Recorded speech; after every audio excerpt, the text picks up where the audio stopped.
ગઈકાલે આપણે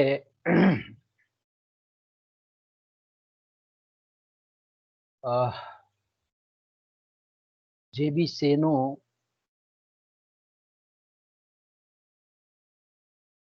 આવક અને રોજગારી નિર્ધારણનો સિદ્ધાંત, જે બી સેનો આવક અને રોજગારીના નિર્ધારણના સિદ્ધાંતની આપણે ચર્ચા કરી અને એમાં આપણે જોયું તે પ્રમાણે કે અર્થતંત્રમાં વસ્તુ વિનિમય પ્રથા હોય કે નાણાકીય અર્થતંત્ર હોય, એ બંનેમાં આપણે એમ કહીએ કે જે બી સેનો જે નિયમ છે તે લાગુ પડે છે અને એ નિયમ આપણે જાણીએ છીએ તે પ્રમાણે કે પુરવઠો સ્વયં પોતાની માંગ નક્કી કરે છે. ઓકે, તો આપણે એની મર્યાદાઓ પણ જોઈ, ખાસ કરીને કેઇન્સે આપેલી જે મર્યાદાઓ છે એ મર્યાદાઓની પણ આપણે ગઈકાલે સમજૂતી મેળવી અને આપણે જે અટકેલા હતા એ ખાસ કરીને મેં કીધું તેમ કે પીગુનો વેતન કાપનો સિદ્ધાંત. તો આપણે બીજા અર્થમાં જો કહેવું હોય તો આપણે એમ કહી શકીએ કે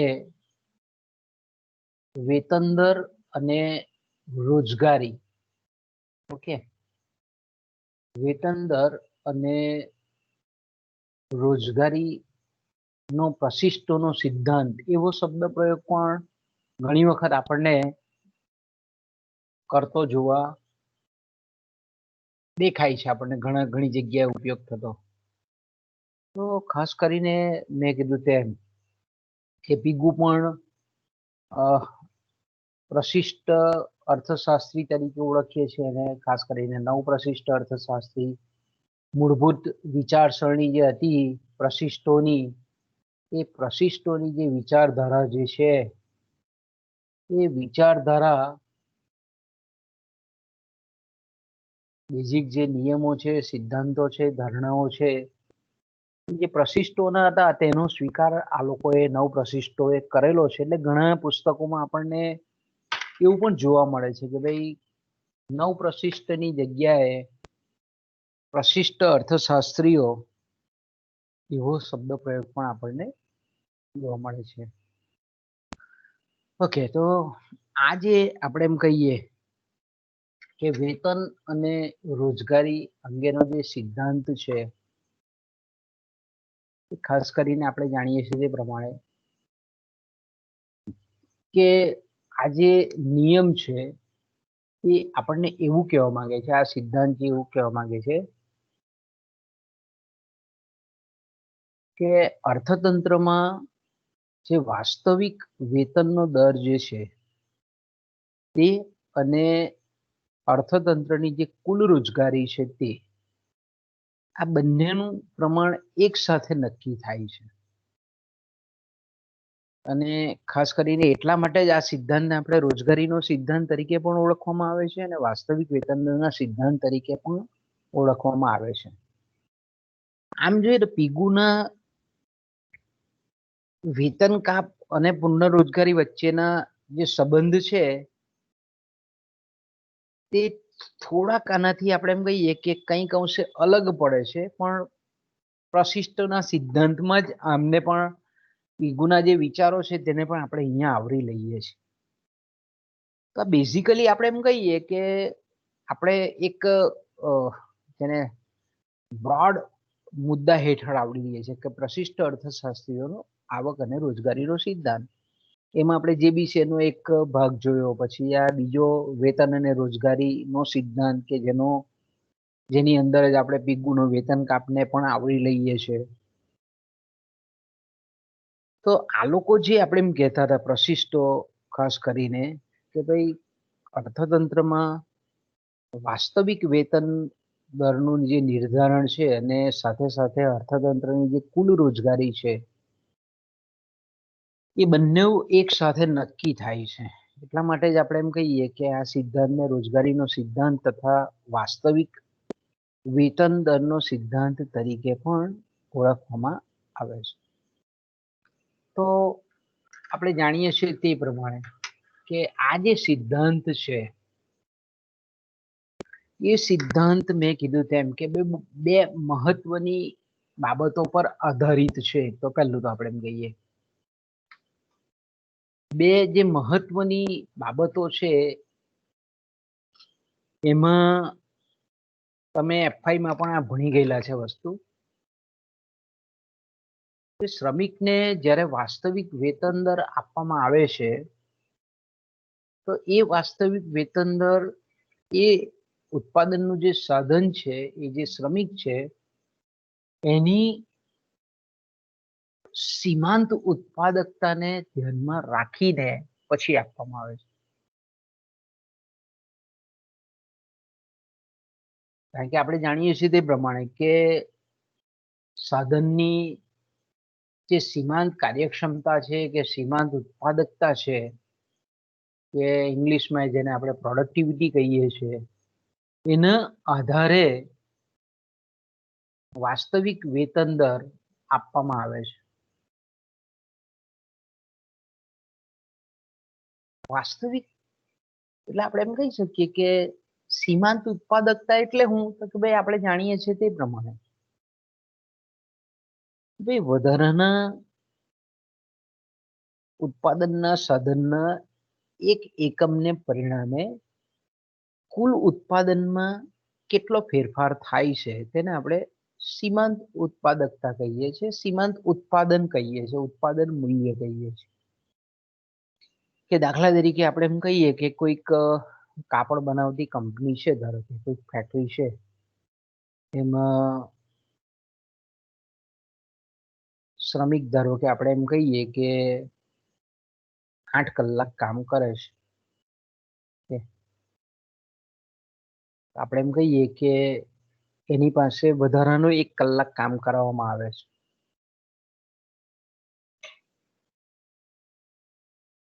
તો વધારાનો 1 કલાક 8 કલાકનો એનો નિયમ છે કામનો, 8 કલાકની શિફ્ટ છે, પાળી છે, 9મો કલાકનું એની પાસે કામ કરાવવામાં આવે છે. ભાઈ ચાલ તું કામ કર. ધારો કે આપણે એમ કહીએ કે 8 કલાકમાં એ 1000 મીટર કાપડ વણતો હોય ધારો કે. હવે 9મા કલાકમાં આપણે એમ કહીએ કે એ ધારો કે કુલ 1300 મીટર કાપડનું વણાટ કરતો હોય. તો આપણે એમ કહીએ કે વધારાનો શ્રમનો કલાક ખર્ચવાથી કુલ ઉત્પાદન જે 1000 એકમ હતું તેમાં વધીને 300 મીટર કાપડનું ઉત્પાદન થયું. એટલે આપણે એમ કહીએ કે વધારાના 300 એકમનું 300 મીટર કાપડનું એ જે ઉત્પાદન છે તેને આપણે સીમાંત ઉત્પાદન કહીએ છીએ. ધારો કે આપણે એમ કહીએ કે ભાઈ 300 મીટર અને 1 મીટરનું ભાવ દાખલા તરીકે આપણે એમ કહીએ કે 5 રૂપિયા છે, તો 1500 રૂપિયાના મૂલ્યનું ઉત્પાદન થયેલું કહેવાય. તો આપણે એમ કહીએ કે એનું સીમાંત ઉત્પાદન મૂલ્ય કેટલું થયું? 1500નું. હવે ધારો કે આપણે એમ કહીએ કે શ્રમિકને 500 રૂપિયાનો ઓવરટાઈમ 1 કલાક વધારે કામ કરાવે છે અને 500 રૂપિયા એને ચૂકવવામાં આવે છે. હવે 8 કલાકનો એનો જે નિયત દરે રોજ ચાલતો હતો તે બરાબર છે 8 કલાકનો, પણ વધારાનો 1 કલાક એની પાસે કામ કરાવડાવ્યો. તો ધારો કે આપણે એમ કહીએ કે એને વધારાના 500 રૂપિયા આપવામાં આવે છે, પણ એની સામે એ 1500 રૂપિયાના મૂલ્યનું કાપડનું ઉત્પાદન કરે છે. તો આ સંજોગોમાં ઉત્પાદક શું વિચારે કે ચાલ ભાઈ આને 500 રૂપિયા આપવા છતાં જો 1500 રૂપિયાનું ઉત્પાદન થતું હોય તો શું કરે એ એની પાસે બીજો કલાક કામ કરાવે કે ભાઈ તું હવે 9 કલાક કામ કરે છે ને કામ કર 12 કલાક ખેંચી કાઢ. આપણે વ્યવહારિક જગતમાં આ ભાષામાં આપણે સાંભળીએ છીએ. આપણે અહીંયા સૈદ્ધાંતિક રીતે આપણે એની ચર્ચા કરીએ છીએ.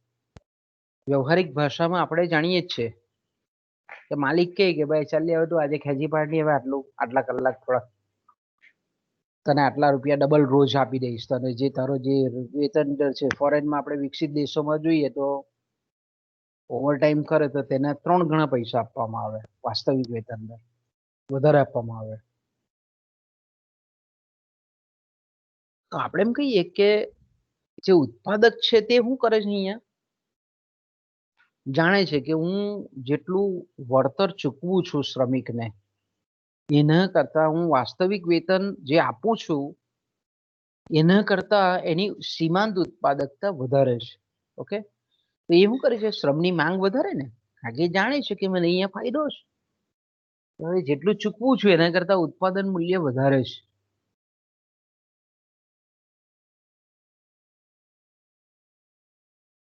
એટલે આપણે એમ કહીએ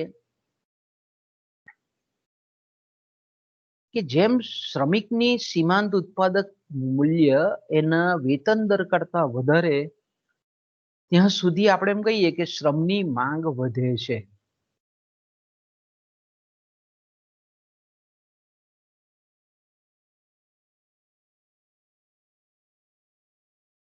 હવે આના કરતા ઉલટું, બીજા શબ્દોમાં આને કહેવું હોય તો આપણે એ રીતે બી કહી શકીએ કે શ્રમની સીમાંત ઉત્પાદકતા કરતા વાસ્તવિક વેતન દર જ્યારે નીચું હોય, નીચું એટલે મેં કીધું તેમ કે શ્રમની સીમાંત ઉત્પાદકતા 1500 રૂપિયાની છે અને વાસ્તવિક વેતન દર એને આપણે ચૂકવીએ છીએ તે 500 રૂપિયા છે.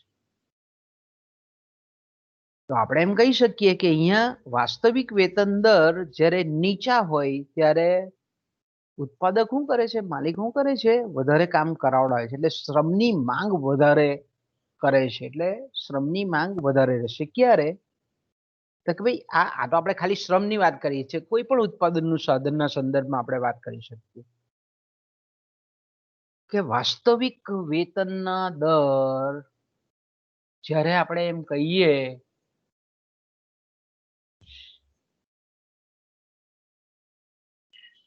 કે નીચા હોય ત્યારે હંમેશા ઉત્પાદનના સાધનોની માંગ, અહીંયા આપણે વેતન દર છે એટલે શ્રમની માંગ વધારે રહેશે. અને એનાથી ઉલટું કે વાસ્તવિક વેતન દર ઊંચા હશે અને શ્રમની સીમાંત ઉત્પાદકતા ઓછી હશે, તો આપણે એમ કહીએ કે શ્રમની માંગ ઓછી રહેશે. બરાબર, આપણે જાહેર ક્ષેત્રની વાત કરીએ, સરકારી નોકરીઓની વાત કરીએ, કેમ નોકરીઓ ઘટી છે સરકારી, આપણે જે રોજગારી સરકારી નોકરીઓમાં કેમ ઘટાડો થયો છે, તો અહીંયા જ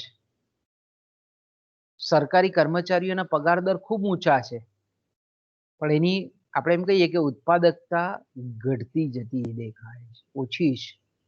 એટલે સરકાર જાણે છે કે ભાઈ વાસ્તવિક વેતન દર ઊંચા છે એટલે શું કરે છે, ધીરે ધીરે એની માંગ કાપ કરે છે. તો અહીંયા આપણે જોઈએ છે કે ભાઈ વાસ્તવિક વેતન એટલે કે જ્યારે પણ જે માલિક છે, ઉત્પાદક છે, સંયોજક છે, એન્ટરપ્રિન્યોર છે, એ જ્યારે પણ વેતન આપતો હોય ત્યારે એ હંમેશા, કારણ કે આપણે જાણીએ છીએ કે જેટલા દરનું વેતન આપે છે એના કરતા હંમેશા એ કામ વધારે લેવાનો જ છે, એની ઉત્પાદકતા વધારે છે તો એ વધારે કલાક કામ કરાવશે, વધારે માણસોને કામ પર રાખશે. એટલે આપણે એમ કહીએ કે વાસ્તવિક વેતન દર અને શ્રમની માંગ વચ્ચે આપણને કેવો સંબંધ જોવા મળે? ઉલટો સંબંધ જોવા મળે કે વાસ્તવિક વેતનના દર ઊંચા હશે. કોનાથી ઊંચા હશે? તો કે ભાઈ શ્રમની સીમાંત ઉત્પાદકતા કરતા ઊંચા હશે. કે ભાઈ 500 રૂપિયાનું ઉત્પાદન કરતો હોય ને 1500 રૂપિયા એને વેતન જો ચૂકવતા હોય તો માલિક શું કરે? શ્રમની માંગ ઓછી કરે. એનાથી ઉલટું કે વાસ્તવિક વેતન દર નીચા હશે, 500 રૂપિયા રોજ આપવામાં આવે છે પણ 1500 જેટલું કામ કરે છે પેલો માણસ, તો એને વધારે કલાકના કામ સોંપશે, વધારે માણસોને કહેશે કે ભાઈ ચાલો બીજાને પણ લેતા આવજો સાથે. તો ટૂંકમાં આપણે એમ કહીએ કે વાસ્તવિક વેતન દર અને શ્રમની માંગ વચ્ચે આપણને ઉલટો સંબંધ જોવા મળે છે. ઉલટો સંબંધ જોવા મળે છે એટલે તમે અહીંયા જોઈ શકો છો કે હવે આ જે આકૃતિ છે એ આકૃતિમાં તમને અહીંયા દેખાય છે કે ભાઈ વાય અક્ષ પર વાસ્તવિક વેતન દર લીધેલા છે અને કલાક દીઠ પ્રતિ કલાક 1 કલાકનો વેતન દર, અને અહીંયા આપણે શ્રમના કલાકો. શ્રમના કલાકો એટલે હું તો કે ભાઈ જેમ શ્રમિકો પાસે વધારે કામ કરવામાં આવે તેમ રોજગારીનું પ્રમાણ વધેલું છે એમ આપણે અહીંયા અર્થઘટન કરવાનું છે. શ્રમના કલાકો એટલે હું જેટલા કલાકો વધારે એટલે રોજગારીનું પ્રમાણ વધારે, શ્રમના કલાકો જેટલા ઓછા તેટલું રોજગારીનું સર્જન ઓછું.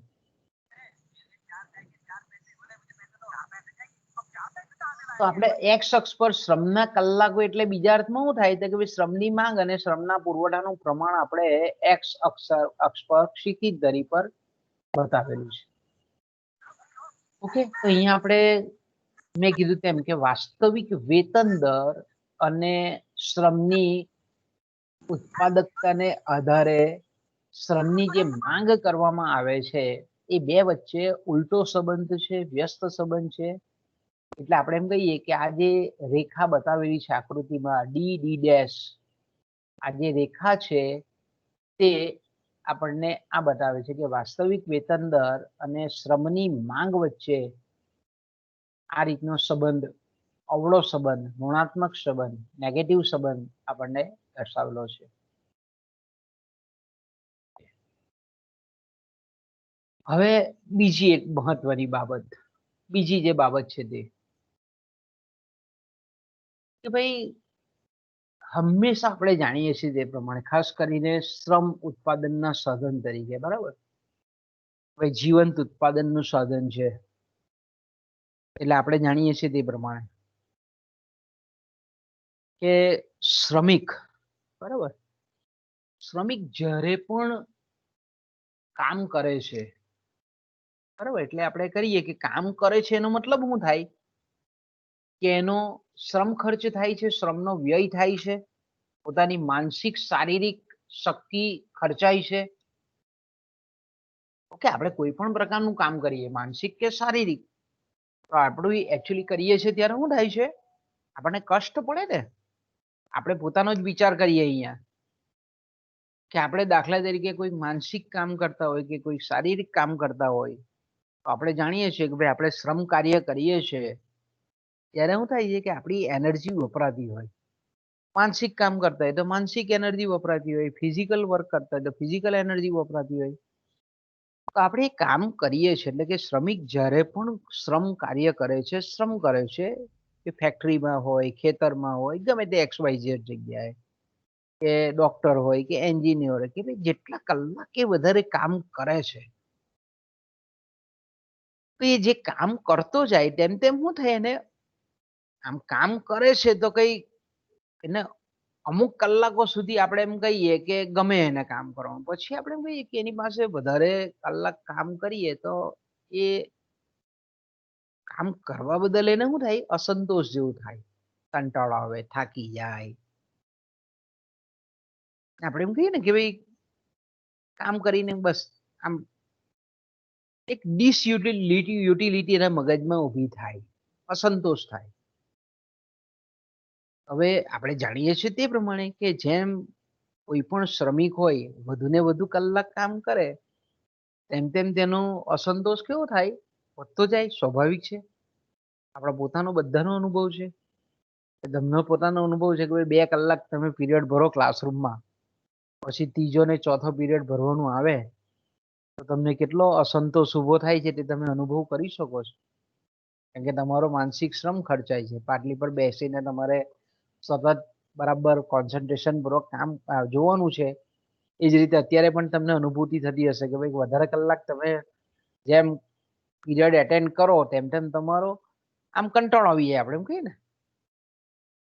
તો અહીંયા શ્રમિકના સંદર્ભમાં આપણે વિચારવાનું છે કે ભાઈ શ્રમિક જ્યારે કોઈ ફેક્ટરીમાં કામ કરતો હોય અથવા રોડ પર રસ્તો ખોદતો હોય કે ખેતરમાં કામ કરતો હોય ત્યારે જેમ કલાક વધારે કલાક કામ કરે તેમ તેમ એનો અસંતોષ એ વધતો જાય છે. તો એકચ્યુઅલી આપણે એમ કહીએ કે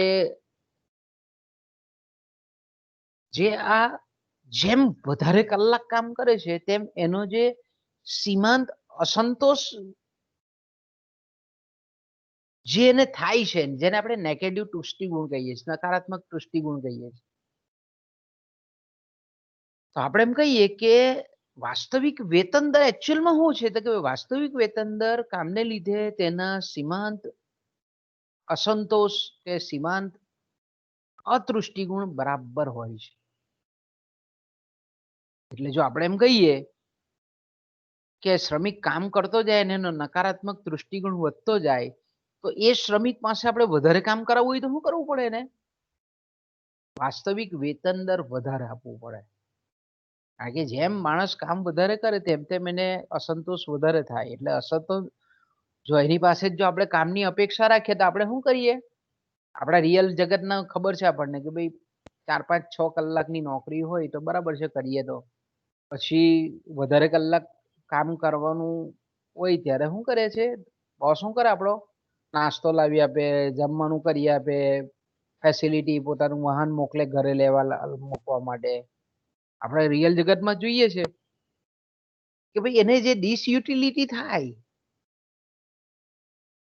એને વધારે જો કામ કરાવવું હોય તો શું કરવું પડે? જે વાસ્તવિક વેતન દર વધારે આપવો પડે એને. કે ભાઈ બોનસ આપે, પછી કંઈક ગિફ્ટ આપે કે ચાલ ભાઈ આ મસ્ત રે કામ વધારે એમ કરીને શું કરે છે? એ શ્રમના કલાકો વધારે સમય કામ કરાવડે છે. એટલે આપણે એમ કહીએ કે શ્રમનો પુરવઠો જો વધારવો હોય તો આપણે એમ કહીએ કે વાસ્તવિક વેતન દર વધારે આપવો પડે. ઓછા કલાક કામ કરાવવું હોય તો વેતન દર ઘટાડવો પડે. બરાબર? કોઈ માણસને આપણે એમ કહીએ કે જોબમાંથી કાઢી નાખવો હોય તો શું કરે? એનો પગાર કાપી નાખે એટલે બીજા મહિનેથી આવતો બંધ થઈ જાય. આપણે રિયલ જગતમાં જોઈએ છે. શ્રમનો પુરવઠો ઘટાડવો હોય તો વાસ્તવિક વેતન દર ઘટાડે, માણસો વધારવો હોય તો વેતન દર વધારે. એટલે અન્ય આપણે એમ કહીએ કે શ્રમિકો કામ કરવા તત્પર થાય એમના. એટલે ટૂંકમાં આપણે અહીંયા સૈદ્ધાંતિક રીતે જે સમજવાનું છે તે કે માણસ જ્યારે પણ શ્રમિક જ્યારે પણ ઉત્પાદનનું સાધન જ્યારે પણ પોતાનો શક્તિનો વ્યય કરે છે ત્યારે જે એને નકારાત્મક દૃષ્ટિગુણ કે સીમાંત અસંતોષ પ્રાપ્ત થાય છે, એ અસંતોષ સીમાંત અસંતોષ બરાબર જે વળતર આપણે ચૂકવીએ છીએ તેને આપણે વાસ્તવિક વેતન દર કહીએ છીએ. અને જેમ એની પાસે વધારે કામ એ ઉત્પાદનના સાધનો પાસે કરાવવું હોય તો આપણે એમ કહીએ કે વાસ્તવિક વેતનનો જે દર છે એ એને વધારવો પડે. વાસ્તવિક વેતનનો દર અને મેં કીધું તેમ કે શ્રમના પુરવઠા વચ્ચે આપણને સીધો સંબંધ જોવા મળે છે. એટલે ઇન શોર્ટ તમે જુઓ કે શ્રમની માંગ રેખા અને શ્રમની પુરવઠા રેખા એ બંને આપણે જે એફઆઈમાં વસ્તુની માંગ રેખા અને વસ્તુના પુરવઠા રેખા જે ભણી ગયા એ જ પ્રકારનો આકાર ધરાવે છે. કે ભાઈ અહીંયા શ્રમની પુરવઠા લાઈન કેવી બતાવે છે આપણને? કે ભાઈ આપણે આ આકૃતિમાં જોયું તે આ પ્રમાણે એસ ડેશ રેખા, બરાબર? કે વાસ્તવિક વેતન દર આપણે એમ કહીએ કે એની પાસે જો વધારે કલાક દીઠ કામ કરાવવું હોય તો આપણે વાસ્તવિક વેતન દર શું કરવો પડે? ઊંચો આવવો પડે, વધારતા જવો પડે, વધારતા જવો પડે. પછી વધારે કલાક સુધી એનો શ્રમના કલાકો વધારે ફાળવે, રોજગારીનું પ્રમાણ વધારે ઉત્પન્ન થાય. કારણ કે જ્યારે મેં કીધું તેમ કે કોઈ પણ એક્સ અને વાય અક્ષ વચ્ચેની જે ચલરાશિ છે અને જ્યારે રેખાનો આકાર આ રીતે પોઝિટિવ હોય, પોઝિટિવ ઢાળવાળી હોય, નીચેથી ઉપર તરફ જતી હોય, ડાબી બાજુથી જમણી તરફ, તો આ બે ચલરાશિ વચ્ચે સીધો સંબંધ છે એમ આપણે કહીએ. તો આપણે વાસ્તવિક વેતન દર જો કલાક દીઠ વધારીએ તો શ્રમનો પુરવઠો કે શ્રમના કલાકો વધારી શકીએ, શ્રમિક પાસેથી વધારે સમય સુધી કામ લઈ શકીએ આપણે. એટલે આપણે એમ કહીએ કે આ રેખા આપણને આ રીતે પોઝિટિવ સ્લોપ વાળી જોવા મળે છે.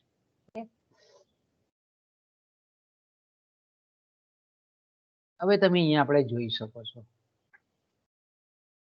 કે વાસ્તવિક વેતન દર અને શ્રમના પુરવઠાની જે રેખા આપણને જોવા મળે છે તે કેવી ઢાળ છે?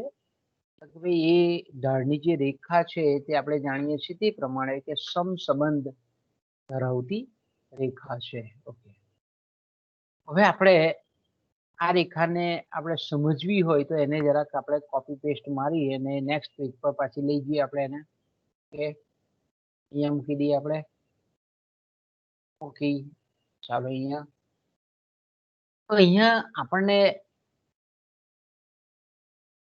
જે જોવા મળે છે તે પાછી નીકળી જાય છે. અહીંયા આપણે જોવા મળે છે તે પ્રમાણે કે ધારો કે આપણે નાનું કરી નાખીએ અને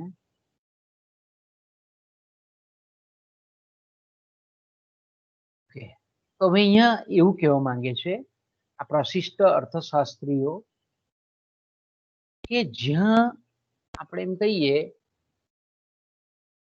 કે શ્રમની માંગ રેખા અને શ્રમની પુરવઠા રેખા આ જ્યાં એકબીજાને છેદે, બરાબર, શું કહેવા માંગે છે?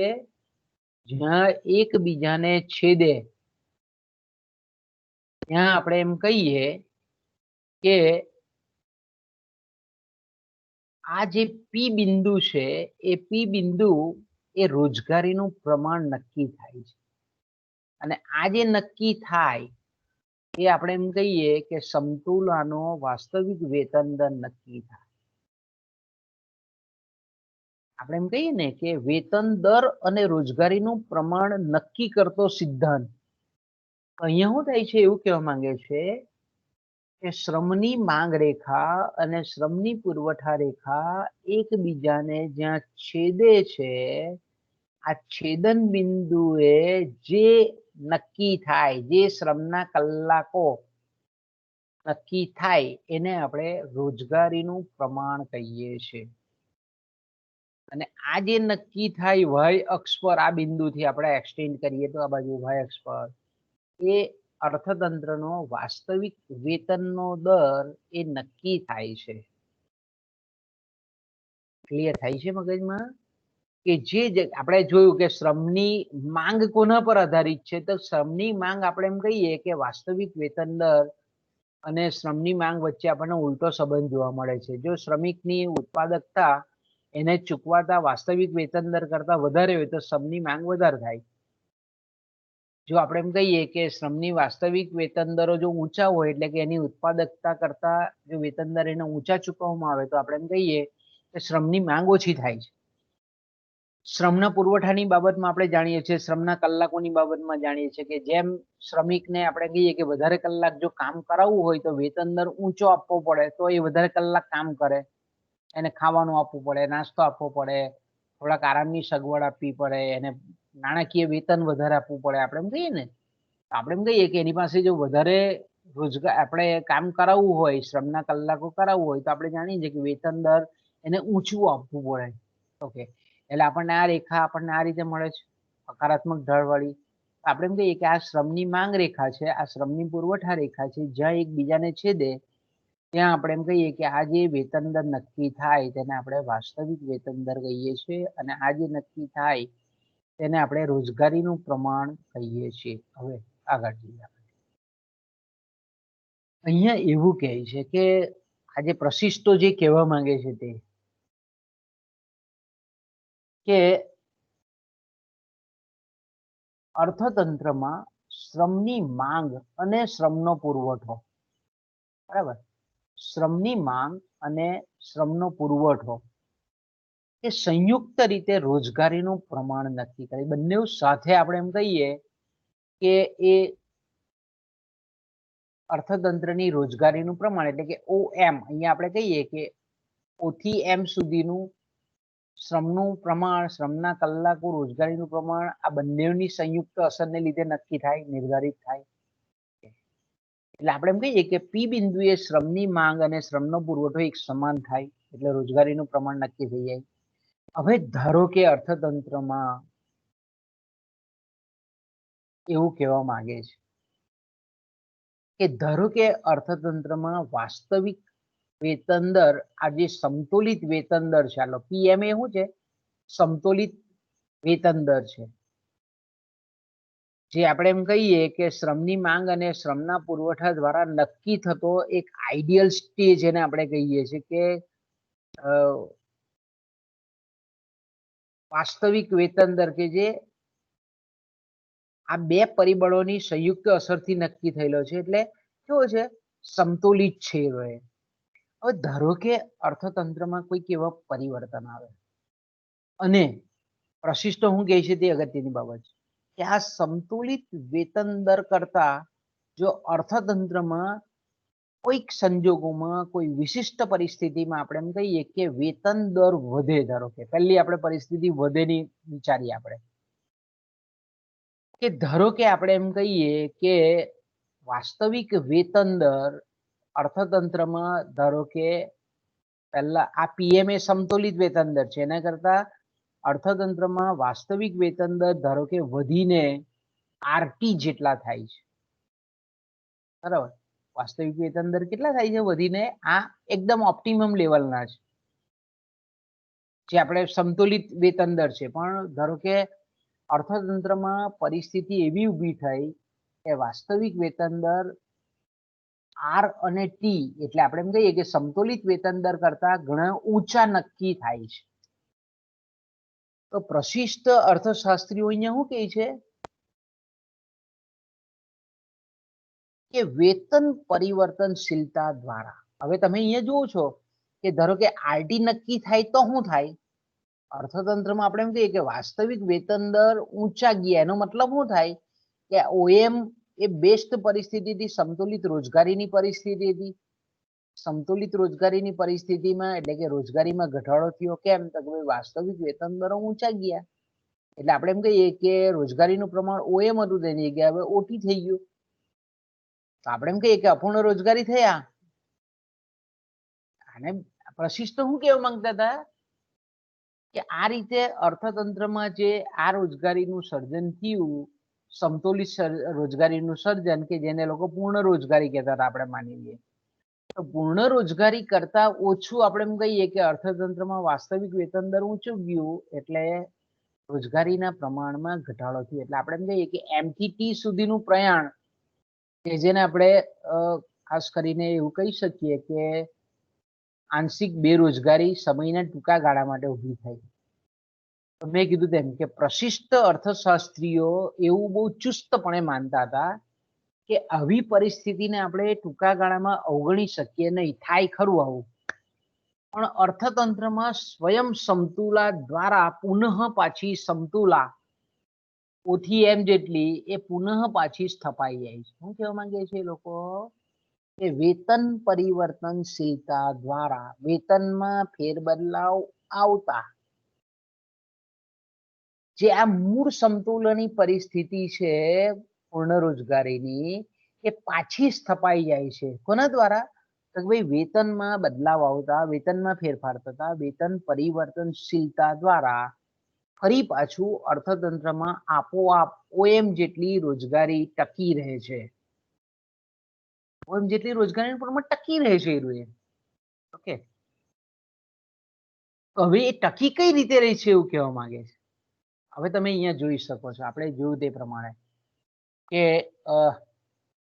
વાસ્તવિક વેતન દર મેં કીધું તેમ કે સમતોલિત જે વેતન દર પીએમ છે એના કરતા વધેલા છે આર અને ટી. ઓકે, પરિસ્થિતિ એવી ઊભી થાય અર્થતંત્રમાં કે આ જે પૂર્ણ રોજગારીની અવસ્થા હતી તેમાં વિક્ષેપ પડે, કોઈને કોઈ રીતે વિક્ષેપ પડે. તેમાં કદાચ આપણે એમ કહીએ કે સમતોલિત વેતન દર ધારો કે અહીંયા આપણે એમ કહીએ કે 500 રૂપિયા છે આટલું, પણ વધીને 1000 રૂપિયા થઈ ગયું. ધારો કે આ આરટી છે તે દાખલા તરીકે 1000 રૂપિયા થઈ ગયું. તો તેવા સંજોગોમાં શું થયું કે ભાઈ વેતન દર વધ્યો છે એટલે વાસ્તવિક વેતન દર ઊંચા થયા, એટલે આપણે એમ કહીએ કે રોજગારીનું પ્રમાણ ઘટ્યું. આ રીતે એમ પરથી ઘટીને ટી પર આવ્યું. આપણે એમ કહીએ ને કે વાસ્તવિક વેતન દર અને શ્રમના કલાકો વચ્ચે ઉલટો સંબંધ છે. જો વેતન દર વધે, વાસ્તવિક વેતન દર, તો આપણે એમ કહીએ કે શ્રમના કલાકો ઘટે. આપણે આગળ ચર્ચા કરી ગયા, તો આપણે એમ કહીએ કે આ બેસ્ટ પરિસ્થિતિ છે, પીએમ કરતા આરટીમાં વધારો થયો તો શું થાય? હવે આપણે જોઈ શકીએ છીએ કે આરટી એ તમે જુઓ કે શ્રમનો પુરવઠો કેટલો છે, તો કે ભાઈ આ બિંદુએથી આપણે પુરવઠા લાઈનને જોઈએ તો અહીંયા ટચ કરીએ એટલે અહીંયા આવે. આપણે અહીંયાથી આ આરટી વાસ્તવિક વેતન દરે અર્થતંત્રમાં શ્રમનો પુરવઠો કેટલો છે, તો કે ભાઈ ઓ જે જેટલો છે. બીજા અર્થમાં જો આપણે એમ કેવું હોય તો કેટલો છે? આટલેથી આટલો સુધી. એટલે આપણે એમ કહીએ કે શ્રમની માંગ અને શ્રમનો પુરવઠો આપણે એક્સ અક્ષ પર લીધેલો છે. એટલે આપણે એમ કહીએ કે શ્રમનો પુરવઠો કેટલો થાય છે? તો કે ઓજે સુધીનો થાય છે. ક્યારે? તો કે ભાઈ આરટી વાસ્તવિક વેતન દરે. આરટી વાસ્તવિક વેતન દર કેવા છે? તો કે સમતોલિત વેતન દર કરતા ઊંચા છે. અને આ ઊંચા વેતન દરે શ્રમનો પુરવઠો અર્થતંત્રમાં ઓજે જેટલો છે. પણ શ્રમની માંગ કેટલી છે? તો કે ઓટી જેટલી છે. ઓટી જેટલી માંગ કેટલી છે? અહીંયા તમે જુઓ, આ માંગ રેખા પરથી આપણે માંગ મેળવીએ છીએ. ઓટી જેટલી માંગ છે શ્રમની, અને શ્રમનો પુરવઠો કેટલો છે? ઓજે છે. હવે આપણે જાણીએ છીએ તે પ્રમાણે અર્થશાસ્ત્રનો બેઝિક નિયમ છે કે માંગ આટલી છે અને પુરવઠો આટલો છે. અર્થતંત્રમાં આપણે એમ કહીએ કે શ્રમની માંગ 50 રોજગારોની છે, શ્રમિકોની છે, બરાબર, પણ શ્રમનો પુરવઠો 500 છે. તો શું થાય? 50 જણાને રોજગારી. અત્યારે આપણે સરકારી નોકરીમાં જોઈએ તેવું કે 500 સીટ હોય ને 5 લાખની અરજી આવે એવું છે. કે ભાઈ અહીંયા કેટલી છે? શ્રમની માંગ કેટલી છે? તો કે ભાઈ ઓટી જેટલી છે, 50 જેટલી છે. ધારો કે આપણે અહીંયા આંકડો લખી શકીએ 50, પણ એનો પુરવઠો કેટલો છે? 500 છે. તો શું થાય કે માંગ ઓછી છે, શ્રમનો પુરવઠો વધારે છે, એટલે લોકો ઓછો વેતન દર સ્વીકારવા તૈયાર થઈ જાય. આપણે એમ કહીએ કે આ વેતન દર જે સંતુલિત વેતન દર કરતા ઊંચો છે એ ધીરે ધીરે ઘટવા માંડે. કેમ? કારણ કે શ્રમની માંગ કરતા શ્રમનો પુરવઠો વધારે છે. એટલે જેવી જાહેરાત પડી એટલે ફટાક દઈને તમે જે પગાર આપો તે પગારે લોકો કામ કરવા તૈયાર થઈ જાય. એટલે આપણે એમ કહીએ કે વેતન દર ઘટતો ઘટતો ઘટતો ઘટતો ઘટતો ઘટતો આવીને પાછો અહીંયા પી બિંદુએ આવી જાય. એટલે પછી આપણે એમ કહીએ કે ટૂંકા ગાળામાં જે આ પૂર્ણ રોજગારીની અવસ્થા, ધારો કે આપણે એમ કહીએ કે એમાં થોડીક બેરોજગારી ઊભી થયેલી હતી, પણ વેતનમાં પરિવર્તનશીલતા દ્વારા એ પુનઃ પાછી સ્થપાઈ છે. આનાથી ઉલટું વિચારીએ હવે આપણે કે ધારો કે સમતોલિત વેતન દર પીએમ જેટલો છે. વાસ્તવિક વેતન દર કેટલો છે સમતોલિત? તો કે પીએમ જેટલો છે. હવે આપણે અર્થતંત્રમાં આપણે એમ કહીએ કે ધારો કે બી જે જેટલા, બરાબર, બી અને જે જેટલો વાસ્તવિક વેતન દર થાય છે. પરિસ્થિતિ પ્રતિકૂળ ઊભી થઈ અને આજે દાખલા તરીકે 500 રૂપિયાનો રોજ ચાલતો હતો, એની જગ્યાએ ઘટીને 100 રૂપિયા જેટલો આપણે એમ કહીએ કે અહીંયા 100 રૂપિયા વેતન દર જેટલું થઈ ગયું. આપણે કાલ્પનિક ખાલી ઉદાહરણ, બરાબર, પ્યોર શુદ્ધ આર્થિક સિદ્ધાંતોની વાત નથી કરતા, તમે સમજી શકાય એ ભાષામાં આપણે વાત કરીએ. તો કે ધારો કે સમતોલિત વેતનનો દર 500 રૂપિયા છે અને આપણે એમ કહીએ કે પરિસ્થિતિ અર્થતંત્રમાં એવી નિર્માણ થઈ અને આપણે એમ કહીએ કે અર્થતંત્રમાં જે સંતુલિત રોજગારીનું પ્રમાણ હતું એને કરતા પણ વધ્યું. બરાબર, સંતુલિત જે આપણે રોજગારીનું પ્રમાણ કે જેને આપણે ખાલી કાલ્પનિક રીતે પૂર્ણ રોજગારી કે એના કરતા પણ આપણે એમ કહીએ કે વધારાના ઉત્પાદનના સાધનોને કામ આપણે એમ કહીએ કે મળે એ પ્રકારની પરિસ્થિતિનું નિર્માણ થયું. ઓકે, અહીંયા તમે જોઈ શકો છો કે દાખલા તરીકે આપણે કહીએ કે વાસ્તવિક વેતન દર બી અને જે નક્કી થાય, બીજે નક્કી થાય, અને એ વાસ્તવિક વેતન દર ધારો કે આપણે અહીંયા આ આકૃતિમાં આપણને ખબર છે તે અહીંયા આપણે વાસ્તવિક વેતન દર લીધેલા છે. એટલે અહીંયા તમે જોઈ શકો છો કે અહીંયા ધારો કે 100 રૂપિયા નક્કી થાય, આ સમતોલિત 500 રૂપિયા છે, પણ આપણે એમ કહીએ કે વેતન દર કેટલા? 100 રૂપિયા ધારો કે નક્કી થાય. હવે અહીંયા આપણે જોઈએ કે શ્રમની માંગ કેટલી છે? તો કે શ્રમની માંગ હવે ઓજે જેટલી છે, કારણ કે અહીંયા આપણે વેતન દર અહીંયા માંગ રેખાને આપણે ટચ કરીએ તો અહીંયાથી જોઈ શકીએ છીએ કે શ્રમની માંગ એ આપણે એમ કહીએ કે જે જેટલી છે. આ માંગ રેખા પરથી આપણે મેળવીએ છીએ અહીંયાથી, આ જગ્યાએથી, કે ભાઈ ઓજે જેટલી શ્રમની માંગ છે. હવે અહીંયાથી આપણે આ વાસ્તવિક વેતન દરથી અહીંયા પુરવઠા લાઈનને સ્પર્શ થાય એ રીતે રેખા દોરીએ. અહીંયા તમે જોઈ શકો છો કે શ્રમનો પુરવઠો કેટલો છે આ વેતન દરે, બીજે વેતન દરે? તો કે ભાઈ શ્રમનો પુરવઠો ઓટી જેટલો છે. શ્રમનો પુરવઠો આટલો છે અને શ્રમની માંગ આટલી છે. પેલા કરતા તદ્દન ઉલટું ચિત્ર ઊભું થયું, બરાબર, કે અહીંયા વાસ્તવિક વેતન દર નીચા છે સમતોલિત વેતન દર કરતા. અહીંયા તમે અર્થતંત્રની પરિસ્થિતિ જોઈ શકો છો કે શ્રમની માંગ વધારે છે, ઓજે જેટલી છે, ઓજે આ વેતન દરે, વાસ્તવિક વેતન દરે, પણ શ્રમનો પુરવઠો છે ઓટી, આટલો જ પુરવઠો, આટલો જ. એટલે આપણે કાલ્પનિક ઉદાહરણ મૂકી શકીએ કે અહીંયા શ્રમિકો દાખલા તરીકે આપણે એમ કહીએ કે 100 છે, પણ એની માંગ 500 એકમની. ભાઈ શ્રમિકોની શોર્ટેજ પડે છે, કારીગરોની શોર્ટેજ પડે છે. દાખલા તરીકે આપણે એમ કહીએ કે ઘણા ક્ષેત્રોમાં આપણે જોઈએ છે કે ભાઈ ટર્નર છે, ફિટર છે, કે સારા પ્લમ્બર છે, એની માંગની સામે સારા ઇલેક્ટ્રિશિયન છે, મશીન રિપેરર છે, તેમાં આપણે જોઈએ છે કે ભાઈ એની માંગ છે એના કરતા, એની જે માંગ છે એની કરતા પુરવઠો બહુ ઓછો છે લોકોનો.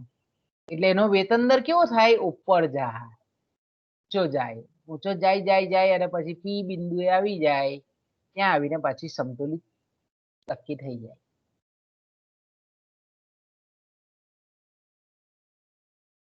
એટલે આપણે એમ કહી શકીએ કે શ્રમની જે માંગ છે આટલી, તે એના પુરવઠા, શ્રમના પુરવઠા કરતા વધારે છે. એટલે નીચો સંતુલિત વેતન દર કરતા નીચો વેતન દર નક્કી થયેલો હોય એ પુનઃ પાછો વધતો જઈ અને સંતુલિત વેતન દરે એ પાછી સમતુલા પ્રાપ્ત થાય એટલે પુનઃ સંતુલિત વેતન દર બને અને પાછું મૂળ જે આપણે એમ કહીએ કે ઓએમ જેટલું રોજગારીનું પ્રમાણ છે તે નક્કી થઈ જાય છે. એટલે વેતન પરિવર્તનશીલતા દ્વારા અર્થતંત્રમાં જો વેતનમાં ફેરફાર કરવામાં આવે, ફેરફાર કોઈ પણ રીતે કરવામાં આવે, તો આપણે એમ કહી શકીએ કે અર્થતંત્રમાં પુનઃ પાછી પૂર્ણ રોજગારી સ્થપાઈ જાય છે. કે હવે આપણે એમ કહીએ છીએ કે પીગુ, હવે અહીંયા પીગુની એન્ટ્રી અહીંયાથી પડે છે કે અર્થતંત્રમાં આપણે એમ કહીએ કે પૂર્ણ રોજગારીની પરિસ્થિતિ હોય અને એમાં કોઈ પણ જાતની અસમતુલા ઊભી થાય, આ બિંદુએથી આપણે એમ કહીએ કે અર્થતંત્ર આમ થાય કે આમ થાય, તો તેવા સંજોગોમાં આપણે એમ કહીએ કે પૂર્ણ રોજગારીની પરિસ્થિતિ, એટલે ખાસ કરીને આપણે પીગુ એવું કહેવા માંગે છે કે આજના જે આધુનિક ઔદ્યોગિક અર્થતંત્ર છે, બરાબર, ઇન્ડસ્ટ્રીયલી મોડર્ન ઇકોનોમી જે છે તે, કે ભાઈ ઉદ્યોગોનું પ્રધાન ખેતી કરતા મોટે ભાગે વધારે છે મોટા ભાગના અર્થતંત્રોમાં, અને ઉદ્યોગો આવે એટલે સ્વાભાવિક છે કે ત્યાં મંદી નું જે પરિબળ છે તે કામ કરતું હોય, તેજી મંદી ચાલ્યા કરે. ઉદ્યોગ શબ્દમાં ખેતીમાં આપણે જાણીએ તે પ્રમાણે કે એટલા બધા આપણે કહીએ કે આર્થિક પ્રવૃત્તિમાં ફેરફારો ઓછા જોવા મળે કમ્પેર ટુ ઇન્ડસ્ટ્રી, ઉદ્યોગ કરતા. આપણે એમ કહીએ કે અત્યારના જે મોડર્ન અર્થતંત્રો છે એ મોટે ભાગે કેવા છે, આપણે જાણીએ છીએ તે પ્રમાણે કે ભાઈ ઔદ્યોગિક અર્થતંત્રો છે. આ ઔદ્યોગિક અર્થતંત્રો જે છે એમાં ઘણી વખત આપણે કીધું તેમ કે ભાઈ મંદીજન્ય બેરોજગારીનું સર્જન થાય. હવે પીગુ અહીંયા એવું કહેવા માંગે છે કે આવા ઔદ્યોગિક અર્થતંત્રો છે એમાં જ્યારે મંદીને કારણે જ્યારે બેરોજગારી ઊભી થાય, તો એ બેરોજગારીને દૂર કરી અને પાછી જો પૂર્ણ રોજગારી સ્થાપવી હોય, તો આપણે એમ કહીએ કે જે ઉત્પાદનના સાધનો છે એને જે વળતર આપવામાં આવે છે, અથવા તો આપણે એમ કહીએ કે શ્રમિકોને જે વેતન ચૂકવવામાં આવે છે, જે નાણાકીય સ્વરૂપનું છે તે, એ નાણાકીય સ્વરૂપના વેતનમાં જો કાપ મૂકવામાં આવે,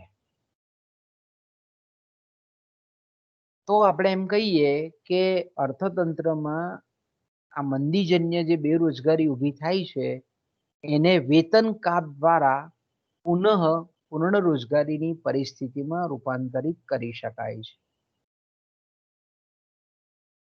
પીગુ શું કહે છે? ફરી પાછું પીગુનો વેતન કાપનો સિદ્ધાંત આપણને એવું કહેવા માંગે છે કે આજના જે મોડર્ન ઇન્ડસ્ટ્રીયલ ઇકોનોમી છે એ ઇન્ડસ્ટ્રીયલી ડેવલપ્ડ ઇકોનોમીમાં તેજી મંદીની ઘટમાળ ચાલતી હોય છે અને ચક્રીય ઘટના જેને આપણે મંદી કહીએ છીએ એ મંદીને કારણે ઘણી વખત અર્થતંત્રમાં બેરોજગારી ઊભી થાય છે.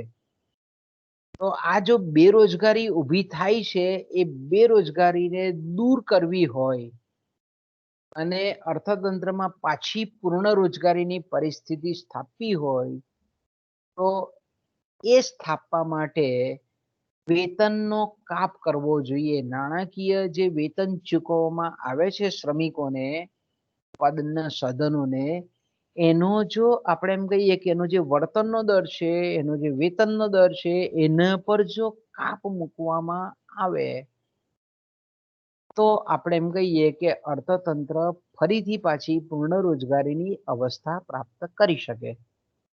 પણ પીગુ જે અહીંયા મૂળ જે ભાર મૂકવા માંગે છે એ કે સામાન્ય રીતે આપણે એમ કહીએ કે મંદીજન્ય બેરોજગારીમાંથી પૂર્ણ રોજગારી તરફ જે અર્થતંત્રનું પ્રયાણ થાય છે તેમાં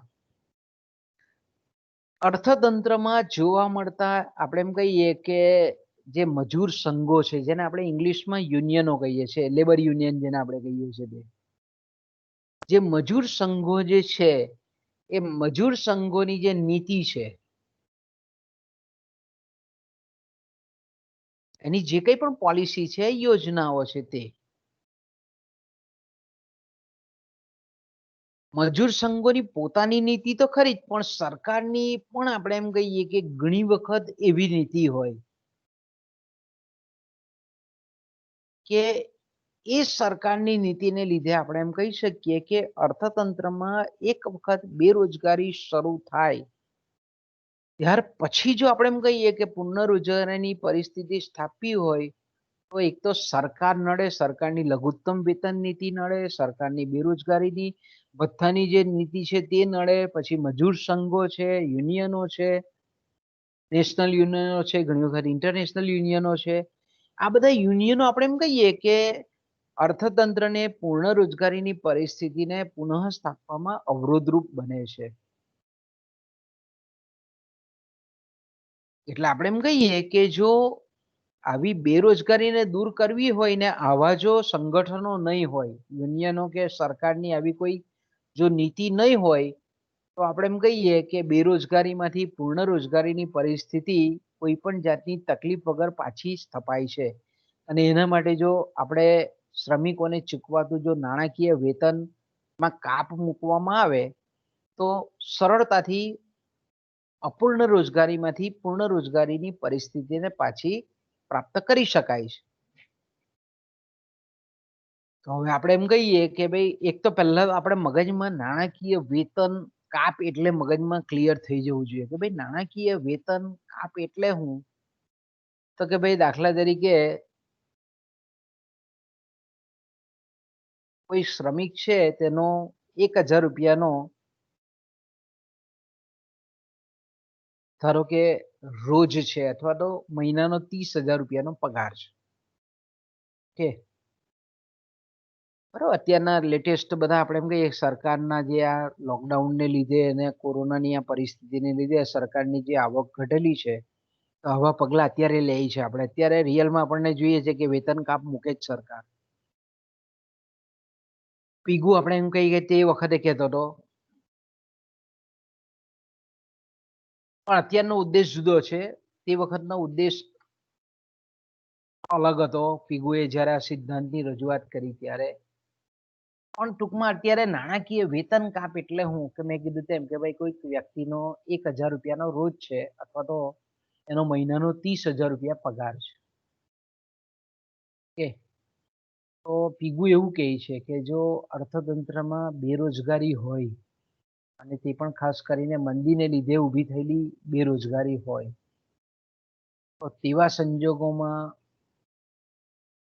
જે આ શ્રમિક છે એને 30,000 જે વેતન આપવામાં આવે છે એની જગ્યાએ જો એ વેતન કાપી અને 25,000નું કરી નાખવામાં આવે તો 1000 રૂપિયાની જગ્યાએ 750 રૂપિયા રોજ કરી નાખવામાં આવે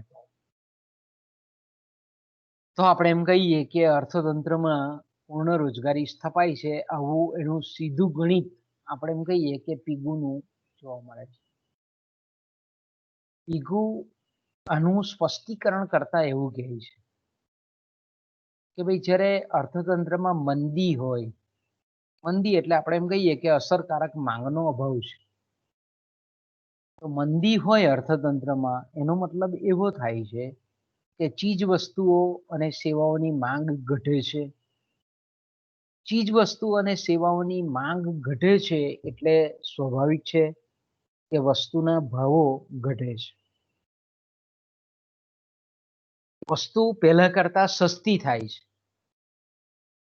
કે ધારો કે આપણે એમ કહીએ કે ભાઈ કોઈક વસ્તુ પહેલા 100 રૂપિયા વેચાતી હતી, પણ બજારમાં કોઈ ખરીદનાર નથી અથવા તો મંદી છે, ઓછી માંગ છે, તો વેચનાર શું કરે, એના ભાવ ઘટાડી નાખે. કોઈ 100 ની જગ્યાએ 75 રૂપિયામાં લઈ જાઓ, 50 રૂપિયામાં લઈ જાઓ. તો જ્યારે મંદી હોય ત્યારે આપણે જાણીએ છીએ તે પ્રમાણે કે ચીજ વસ્તુઓના ભાવો છે તેમાં આપણને સતત ઘટાડો થતો દેખાય. પણ મંદીમાં આપણે જાણીએ છીએ તે પ્રમાણે ભાવો ભલે ઘટતા જતા હોય, પણ ખાસ કરીને આપણે એમ કહીએ કે તમે હું બધા જ આપણા બધા જ આવી જઈએ એમાં કે ભાઈ આપણે જે એક વખત પગાર લીધેલો હોય હાથમાં અને પછી એવું કહેવામાં આવે કે ભાઈ તમારો પગાર કાલથી કે અથવા તો આવતા મહિનાથી આટલો ઘટાડી નાખવામાં આવે છે, તો શ્રમિક તરીકે કોઈ પણ શ્રમિક એ સ્વીકારવા તૈયાર નહીં થાય. બરાબર, કોઈ બી સ્કિલ કુશળ શ્રમિક હોય કે અકુશળ હોય, એ શું કરે છે મોટે ભાગે એ સ્વીકારવા તૈયાર નહીં થાય. નાણાકીય વેતન ઘટે તે કોઈ પોસાય નહીં. ઈચ્છે એવું કે ભાઈ હજુ વધારો થવો જોઈએ. બરાબર, ઘટે એવું કોઈ ઈચ્છે નહીં ને. કોઈ બી શ્રમિક હોય, તમે હોય કે હું હો કે XYZ કોઈ પણ વ્યક્તિ હોય, એવું વિચારે ને કે ભાઈ પહેલા કરતા જો પગાર ઓછો મળતો હોય તો એ એના કરતા બેટર છે કે ભાઈ અને નોકરીની તિલાંજલિ આપી દઈએ, બીજી શોધી કાઢીએ. આપણે એમ કહીએ ને, સ્વીકારવા તૈયાર નહીં હોય. અર્થતંત્રમાં ભલે વસ્તુઓના ભાવ ઘટતા હોય, પહેલા કરતા ભલે ભાવ સસ્તી વસ્તુ મળતી હોય, પણ નાણાકીય વેતન સ્વીકારવા તૈયાર, ઉલટો વિરોધ કરે એનો. યુનિયન હડતાલ પાડે. બરાબર, આપણે જોઈએ છે ટીવી પર સમાચાર જોતા હોય ત્યારે કે સ્ટ્રાઇક પાડે, વેતન વધારો, વેતન વધારો. આમ આપણે શું કહીએ, મંદી આવું હોય ત્યારે યુનિયનો બધા આગળ આવીએ, યુનિયનના નેતાઓ આગળ આવે, વિરોધ કરે. તો ભૂલે ચૂકે આપણે એમ કહીએ કે વેતન કોઈ જગ્યાએ કપાયું હોય તો આપણે જાણીએ છીએ કે યુનિયનના ઘણા બધા માણસો એ રોડ પર આવી જાય, એ એકમની સામે ઉભા જાય, એને એકમની અંદર તોડફોડ કરી નાખે. ઘણી વખત આપણે બસો સળગાવતી જાહેર જે મિલકતો છે તેને આપણે એમ કહીએ કે નુકસાન થતું દેખાય. એટલે આવા સંજોગોમાં શું થાય છે કે લોકો નાણાકીય વેતનમાં ઘટાડો સ્વીકારવા તૈયાર હોતા નથી.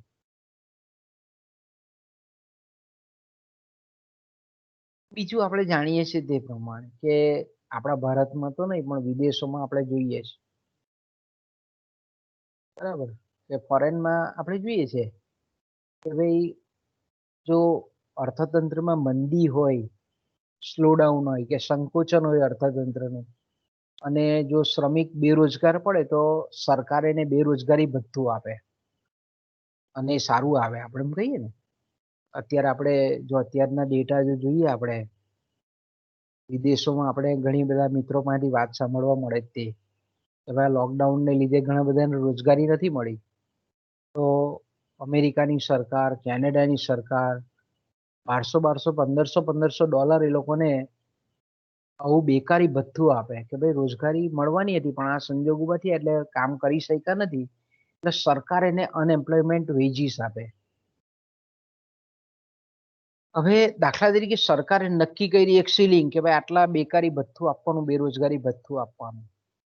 હવે એના કરતા પણ જો નીચું વેતન દર જો કોઈક ઉત્પાદક કે કોઈક ઉદ્યોગ કે કોઈક પેઢીનો માલિક જો આપવા તૈયાર થાય, તો બેકારી ભથ્થું જે મિનિમમ જે લઘુત્તમ અનએમ્પ્લોયમેન્ટ વેજ છે તેનાથી નીચું વેતન એ ક્યારે પણ સ્વીકારવા તૈયાર નહીં થાય. આનું પરિણામ શું આવે કે ભાઈ આ રીતે આપણે એમ કહીએ કે શ્રમિકો બધા જ ક્ષેત્રના શ્રમિકો એવું અહીંયા સંગઠિત અસંગઠિત ક્ષેત્રના તમામ પ્રકારના શ્રમિકો આવું જ ઈચ્છે કે ભાઈ વેતન દર તો કોઈ કાળે ઘટવો નહીં જોઈએ. તો એવા સંજોગોમાં શું થાય કે વસ્તુનું જે ઉત્પાદન ખર્ચ છે, કારણ કે વેતન જે પગાર ચૂકવે છે તો ઉત્પાદકોને ઉત્પાદન ખર્ચ લાગતો હોય. તો એક બાજુ આપણે એમ કહીએ કે જે લોકો એ ઉત્પાદકો જે વસ્તુનું ઉત્પાદન કરીને બજારમાં વેચવા મૂકતા હોય પણ મંદીને લીધે એના ભાવ ઘટતા હોય એટલે નફાનો ગાળો નફો તો ત્યાં જ અટકી ગયેલો હોય. પણ બીજી બાજુ આપણે એમ કહીએ કે ઉત્પાદનના સાધનોને જે વળતર ચૂકવે છે એ વળતર નીચું સ્વીકારવા તૈયાર નથી, એટલે ઉત્પાદન ખર્ચ જે છે તે ઘટતો નથી. બીજી બાજુ તૈયાર વસ્તુના ભાવ મંદીને લીધે વધારે ઘટેલા હોય. આનું પરિણામ એ આવે અલ્ટિમેટલી કે ઉત્પાદકો ને આપણે એમ કહીએ કે નફામાં ખોટ આવવા માંડે, નફો ઓછો થતો જાય. તો કદાચ આપણે એમ કહીએ કે ટૂંકા ગાળા માટે સ્વીકારી લઈએ કે નફો, પછી ધીરે ધીરે શું કરે, શ્રમિકોને લે ઓફ કરવા માંડે. શ્રમિકોને કહી દેવામાં આવે કે કાલથી ભાઈ તું આવતો નહીં. અત્યારે આપણે લોકડાઉનમાં જ જોઈએ છીએ ઘણા એકમોમાં તો એની નફાકારકતા ઘટી ગઈ. આપણે એમ કહીએ કે 500 જણાનો સ્ટાફ હોય તો 100 જણાને રાખે મેઇન માણસોને, બાકી જે બધાને એકાત્રે બોલાવે, કોઈને અઠવાડિયે અઠવાડિયે બોલાવે. પગાર જે હોય તેની જગ્યાએ આપણે એમ કહીએ કે સીધો 30,000 પગાર હોય તો 10,000 રૂપિયા. પછી એવું લાગે કે આ પરિસ્થિતિ હજુ એક્સટેન્ડ થવાની, તે લોકો શું કરે, ઉત્પાદન ખર્ચ તો ઘટાડવો પડે, કારણ કે નફા જો હોય તો જ એ લોકો ઉત્પાદન કરવાના છે. તો આપણે એમ કહીએ કે ઉત્પાદકોના નફામાં આપણે એમ કહીએ કે ઘટાડો થવા માંડે, અને ઘટાડો થાય એટલે આપણે એમ કહીએ કે ઉત્પાદકો મૂડીરોકાણ ઘટાડે, મૂડીરોકાણ ઘટે એટલે રોજગારી ઘટે, વધારે શ્રમિકોને આપણે એમ કહીએ કે બેરોજગાર થવું પડે. એટલે આવું ન થાય, આવી જે પરિસ્થિતિ છે તેને આપણે ટાળી શકાય એટલા માટે પીગુ એવું કહે છે કે શ્રમિકોનું જે નાણાકીય વેતન છે એમાં કાપ મૂકવો જોઈએ, એમાં ઘટાડો કરવો જોઈએ. કારણ કે એ કાપ મૂકવાથી શ્રમિકોને કોઈ નુકસાન નથી. જો શ્રમિકોનું ભલે નાણાકીય વેતન દર ઘટે છે પણ એનું વાસ્તવિક વેતન દર જે છે તે યથાવત રહે છે. વાસ્તવિક વેતન દર ઘટતું નથી. કારણ કે દાખલા તરીકે આપણે એમ કહીએ કે કોઈ વ્યક્તિ, મેં કીધું તેમ કે ભાઈ પેલા એનો 1,000 રૂપિયા પગાર હતો અને કોઈક વસ્તુ એ 100 રૂપિયા વાળી ખરીદતો હતો તો એ 10 એકમ ખરીદી શકતો હતો. પહેલા આપણે એમ કહીએ કે એનું નાણાકીય વેતન 1,000 રૂપિયા હતું, ત્યારે એ 100 રૂપિયાની કિંમતની વસ્તુના એ 10 એકમો ખરીદી શકતો હતો. હવે દાખલા તરીકે અર્થતંત્રમાં મંદી છે અને એ વસ્તુની કિંમત ઘટીને 50 રૂપિયા થઈ ગઈ. પહેલા એની કિંમત 100 રૂપિયા હતી, પેલાનું વેતન દર 1,000 રૂપિયા હતું, તો 10 એકમ ખરીદી શકતો હતો. હવે એની દાખલા તરીકે મંદી આવી તો એની કિંમત ઘટીને 500 રૂપિયા થઈ ગઈ, 50 રૂપિયા થઈ ગઈ, 100 પરથી ઘટીને અડધી થઈ ગઈ. અને બીજી બાજુ પીગુ એવું કહે છે કે 1,000 વેતન દર જે પહેલા ચૂકવતા હતા, હવે જો આપણે એમ કહીએ કે મંદી આવી અને આપણે રોજગારીનું પ્રમાણ જો પૂર્ણ રોજગારી સ્થાપવી હોય તો આ 1,000 રૂપિયાને કાપીને 500 કરી નાખવા જોઈએ. કેમ? કારણ કે 500 કરવાથી પહેલા એ 100 રૂપિયાના 10 એકમ ખરીદતો હતો, હવે એ જ વસ્તુ છે એના ભાવ 50 રૂપિયા થઈ ગયેલા છે, એટલે 500માં 10 ખરીદવાનો જ છે. તો કે નાણાકીય વેતનમાં કાપ મૂકે તો એના વાસ્તવિક વેતનમાં ઘટાડો થતો નથી. પહેલા જેટલી જ વસ્તુ એ ખરીદી શકે છે. ભલે આવક ઘટી પણ બજારમાં ચીજ વસ્તુઓના સેવાઓના ભાવ પણ ઘટ્યા છે.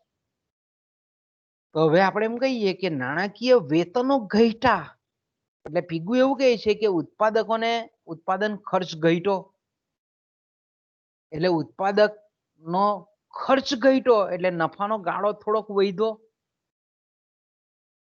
હવે નફાકારકતા પહેલા કરતા થોડીક વધી, એટલે આપણે એમ કહીએ કે નીચા ભાવે પણ થોડીક નફાકારકતાએ પણ પોતાનું ઉત્પાદન ચાલુ રાખે. એટલે આપણે એમ કહીએ કે નફો ઉત્પાદન ખર્ચ ઘટવાને લીધે ટકી રહે, એટલે ઉત્પાદક એવું વિચારે કે ભાઈ ચાલી મને આટલા તો મળે છે ને, આપણે આટલું ઉત્પાદન ચાલુ રાખીએ, શ્રમિકોને છૂટા કરવા નથી, એટલે શ્રમિકોને બેરોજગાર થવાનો કોઈ પ્રશ્ન ઉભો થતો. બીજી બાજુ આપણે એમ જોઈએ છે કે શ્રમિકોને છૂટા નથી કરતા, એટલે એ લોકોને 500 રૂપિયા તો 500 રૂપિયા રોજ તો મળે છે ને. એટલે એક બાજુ વસ્તુના ભાવ ઘટેલા છે, ભલે નાણાકીય આવક ઘટી, પણ એ શ્રમિકો શું કરે છે, એ આવકને નીચા ભાવે માંગ કરે છે વસ્તુની, એટલે માંગમાં વધારો થાય. ભાવ ઘટે છે એટલે આપણે એક માંગનો નિયમ કામ કરે છે કે નીચા ભાવે લોકો શું કરે છે, વસ્તુની માંગ વધારે છે. અને અર્થતંત્રમાં ધીરે ધીરે પરિસ્થિતિ સુધરતી જાય અને એ નીચા ભાવે માંગ વધતી જાય, ઉત્પાદન વધતું જાય, અને જે આપણે એમ કહીએ કે શ્રમિકો જે ટૂંકા ગાળા માટે છૂટા કરેલા હતા એને પાછું આપણે જોઈ શકીએ છીએ કે પાછી રોજગારી મળતી જાય અને અર્થતંત્રમાં પૂર્ણ રોજગારી પાછી સ્થપાય છે. એટલે આપણે એમ કહીએ છીએ કે ભાઈ જો સરકારની જે વ્યાપાર ઉદ્યોગ અંગેની જે લઘુત્તમ વેતન અંગેની નીતિ છે, બેરોજગારી ભથ્થા અંગેની નીતિ છે, પછી કેટલીક આપણે કે ઇન્સ્યોરન્સ સ્કીમ છે, સલામતીની યોજનાઓ છે, લેબર યુનિયન છે, મજૂર મંડળો છે, સંઘો છે, આવા બધાની આપણે એમ કહીએ કે વિરુદ્ધમાં પીગુ પોતાનો મત પ્રદર્શિત કરે છે.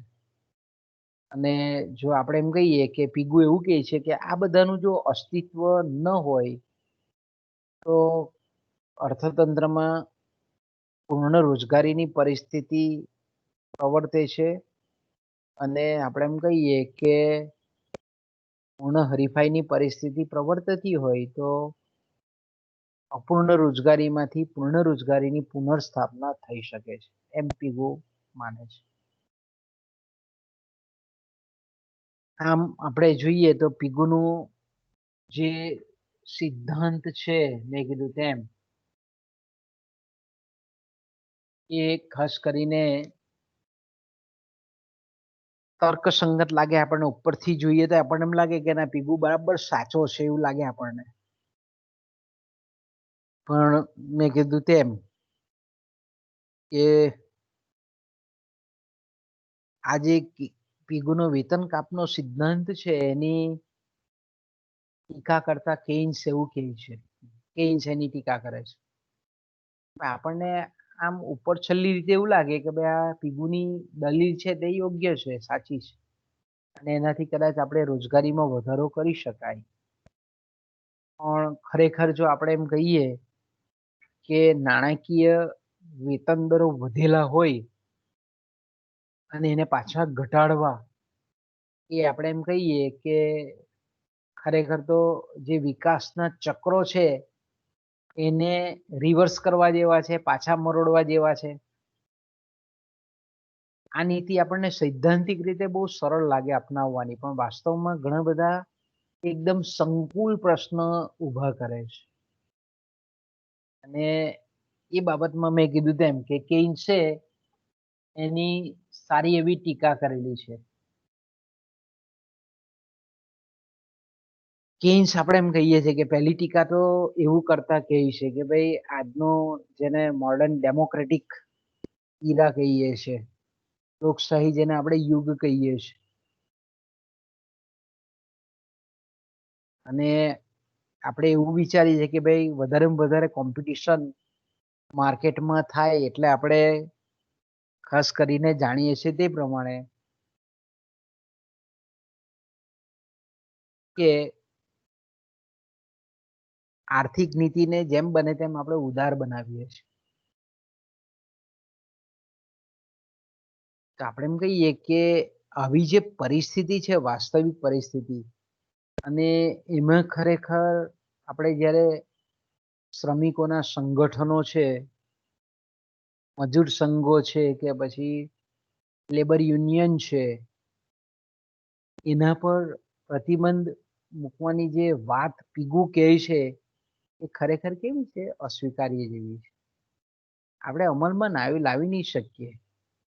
મજૂર સંઘો પર જે આપણે એમ કહીએ કે પ્રતિબંધો મૂકવા, એ એક બાજુ આપણે લોકોનું લોકો વડે ચાલતું શાસન કહીએ છીએ અને બીજી બાજુ આપણે એનો જે હક છે એ હક પર તરાપ મારીએ છીએ સ્વતંત્રતાનો બંધારણીય જે છે તે. આપણે એમ કહીએ કે આ વાત બહુ અયોગ્ય લાગે એમ. એટલે કે યુનિયનો પર પ્રતિબંધ મૂકવાનું અશક્ય બી લાગે આજના સંજોગોમાં.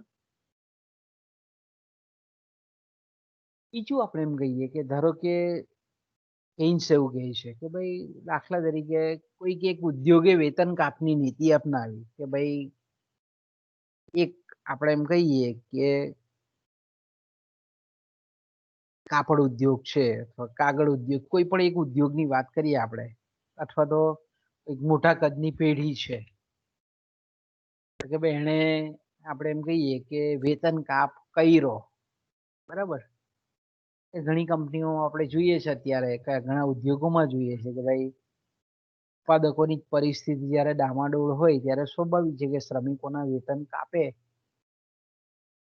પણ ધારો કે આપણે એમ કહીએ કે કોઈ એક ઉદ્યોગે આ રીતની વેતન કાપની નીતિ અપનાવી હોય ને જો અન્ય ઉદ્યોગપતિઓ કે અન્ય જે માલિકો છે એ એવી નીતિ અપનાવે જ એમ માની શકાય નહીં પહેલા તો. કારણ કે કોઈને તમે ફરજ પાડી નહીં શકો.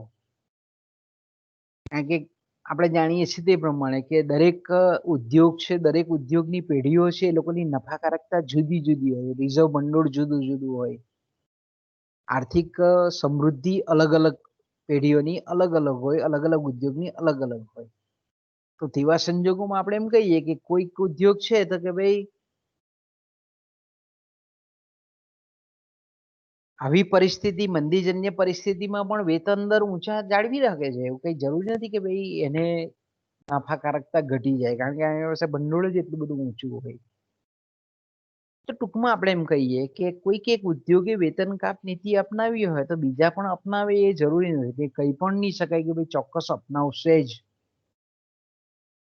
એનું પરિણામ શું આવે તો આપણે એમ કહીએ કે જે આ સંજોગોમાં આપણે એમ કહીએ કે જે ઉદ્યોગમાં વેતન કાપને અમલી બનાવ્યો હોય અને જે ઉદ્યોગમાં આ વેતન કાપની નીતિનું પાલન નહીં થયેલું હોય, જે ઉદ્યોગમાં વેતન કાપ અમલી બનાવેલો હોય એ ઉદ્યોગના શ્રમિકોએ બહુ સહન કરવું પડે. પણ જ્યારે જે ઉદ્યોગની પેઢીઓએ આપણે એમ કહીએ કે વેતન કાપની નીતિ નહીં અપનાવેલી હોય તે ઉદ્યોગના શ્રમિકોના વાસ્તવિક વેતન દર વધેલા દેખાય, વધારે સારી પરિસ્થિતિમાં દેખાય આપણને. આવું પણ બને. બધા જ ઉદ્યોગો કઈ રોજગારી વધારવા માટે વેતન કાપની નીતિ અપનાવે એવું હોતું નથી. કોઈક એક ઉદ્યોગમાં બરાબર છે, પણ કેન્સ પછીની એની ટીકામાં આવે છે. આપણે પછીથી એની ચર્ચા કરીએ. બીજું આપણે એમ કહીએ છીએ કે કેન્સ એવું કહે છે કે વેતન દર ઘટાડાની સાથે આપણે જો એવું માની લેતા હોય કે શ્રમિકોની જે ઉત્પાદકતા છે તે પણ યથાવત રહેશે. કે દાખલા તરીકે માણસનો સહજ સ્વભાવ હોય, બરાબર, કે ભાઈ કોઈક માલિક હોય તો આપણે એમ કહીએ કે 10,000 રૂપિયાનો પગાર આપતો હોય ને પછી બીજે મહિનાથી એ પણ કે 6,000 રૂપિયા આપે તો માણસ જે કામ કરનારો કર્મચારી શું કરે? પેલા જેવું કામ નહીં કરે. એ જાણે કે આરો પગાર તો પેલા કરતા ઓછો આપે છે, હવે હું કામ કરું. આ ટાઈપની આપણે એમ કહીએ કે એની ઉત્પાદકતા પર અસર થાય જો વેતન ઘટાડો કરવામાં આવે તો. એટલે અહીંયા પ્રશ્ન, બહુ મોટો પ્રશ્ન ઉભો થાય કે જો વેતન ઘટાડાનો કદાચ સ્વીકાર બી કરી લે શ્રમિક, પણ આપણે એમ કહીએ કે એની જે ઉત્પાદકતા છે તે પહેલા જેવી જ રહેશે કે કેમ એ અંગે આપણે કઈ ચોક્કસ કહી શકીએ નહીં. બહુ પ્રમાણિક માણસ હોય તો કદાચ ઓછા વેતન દરે બી પ્રમાણિકતાથી ઉત્પાદન કરે, અન્યથા શું કરે? બીજી રીતની ચોરી કરે. એ કામમાંથી કઈ વસ્તુ ચોરી લાવે, 8 કલાકની શિપ હોય તો 4 કલાક આરામ કરી લે. કંપનીને કોઈ પણ રીતે આપણે એમ કહીએ કે એની અસલની જે કામગીરી છે તેમાં એ કાપ મૂકી દે પોતાની જાય. કારણ કે એ જાણે કે પગાર કપાય ઓછો આપે છે, હવે હું પહેલા આપણે 100% ઇન્વોલ્વમેન્ટ કરીને કામ કરતા હતા, હવે તો આવું કર્યું છે. એટલે આપણે એમ કહીએ કે એની ઉત્પાદકતા પર અસર થાય ને થાય જ. તો આપણે એમ કહીએ કે ધારો કે વેતન કાપ અમલમાં મૂક્યો હોય કોઈ ઉદ્યોગે, તેની સાથે જો શ્રમિકોની ઉત્પાદકતા પણ ઘટી હોય, તો શું થાય? ઉત્પાદકતા ઘટી હોય તો કિંમત આપણે એમ કહીએ કે બજારમાં વસ્તુની વધે. ઉત્પાદકતા ઘટી છે એટલે ઉત્પાદન ખર્ચ વધ્યો છે. ઉત્પાદકતા ઘટીનો મતલબ શું થયો? તો કે ભાઈ ઉત્પાદન ખર્ચ વધ્યો એટલે વધારે નફામાં કાપ થયો. નફામાં કાપ થયો એટલે હવે આપણે એમ કહીએ કે પાછો સરભર કરવા માટે પાછો વેતન કાપ મૂકે. એમ કરતા કરતા આપણે એમ કહીએ કે પાછો વેતન કાપ મૂકે તો શ્રમિકોની ઉત્પાદકતા પાછી ઘટે. એટલે ઉત્પાદકતા ઘટે, પાછું વેતન ઘટાડે. તો આવું 20 ચક્ર અર્થતંત્રમાં પાછું ચાલુ નહીં થાય? થાય કે ભાઈ ઉત્પાદકતા ઘટે એટલે પાછો વેતન ઘટે, પાછું વેતન ઘટાડે એટલે પાછા શ્રમિકો કામ કરતા. અલ્ટિમેટલી શું થાય? ઉત્પાદન ખર્ચ એ વધતો ને વધતો જ જાય. અને ઉત્પાદન ખર્ચ વધે એટલે નફો આપણે એમ કહીએ કે ભાઈ ઓછો થતો જાય અને એક સ્ટેજ એવું આવી જાય કે સામાન્ય નફો પ્રાપ્ત થાય અને પછી ખોટ શરૂ થાય. તો તેવા સંજોગોમાં આપણે એમ કહીએ કે ઉદ્યોગના ઉત્પાદકો છે તે એવું કરે કે ભાઈ આપણે હવે બંધ કરો, મહેનત નથી કરવી, કામ ધંધો મૂકી દો. એટલે બેરોજગારીમાંથી પૂર્ણ રોજગારીની બેરોજગારીની પરિસ્થિતિ વધારે વિપરીત બને આવા સંજોગોમાં. બીજું આપણે એમ કહીએ કે ભાઈ નાણાકીય વેતન કાપ મૂકીને વસ્તુનું ઉત્પાદન ખર્ચ ઘટાડવું અને તેને પરિણામે આપણે એમ કહીએ કે વસ્તુ સસ્તી કરવી. વસ્તુ સસ્તી કરવામાં આવે, વેતન કાપને લીધે ઉત્પાદન ખર્ચ ઘટે, વસ્તુ સસ્તી થાય એટલે વસ્તુની માંગ વધશે અને રોજગારીમાં વધારો થશે. આવી જે પીગુની વાત છે તે શું છે ખરેખર? તો કે ભાઈ ગાડી હોય, ટ્રેનની આગળ ઘોડા મૂકવા જેવી બાબત છે.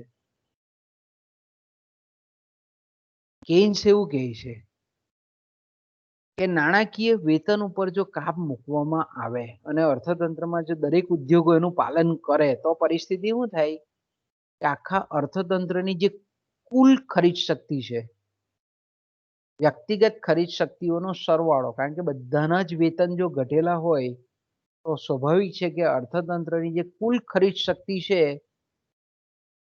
તે ઘટી જાય. એ ઘટે, ખરીદ શક્તિ ઘટે એટલે અર્થતંત્રની જે અસરકારક માંગ છે એમાં ઘટાડો ઊભો થાય અને એને પરિણામ સ્વરૂપ આપણે એમ કહીએ કે અર્થતંત્રમાં બેરોજગારી સર્જવાનો સંપૂર્ણ સંભવ છે.